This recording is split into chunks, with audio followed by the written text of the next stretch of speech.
Hello everyone! In this video, I'm going to show you how to transfer money from Revolut to IB Care. First, open the IB Care app and sign in to your account.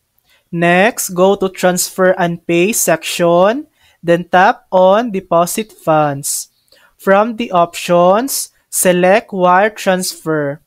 Here, you'll see your IB Care bank details.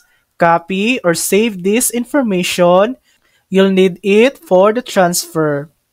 Now, open the Revolut app and log in. Tap on Payments, then on the plus icon in the top right corner, choose Bank Recipient. Enter the bank information you copied from IB Care, then type in the amount you want to transfer. Double-check that all the details are correct before confirming. Once you confirm, Revolut will process the transfer just like a normal bank payment.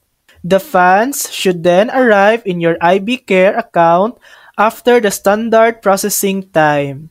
And that's it.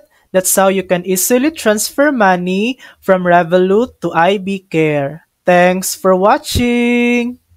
If this video helped you, please like and subscribe for more helpful tutorials.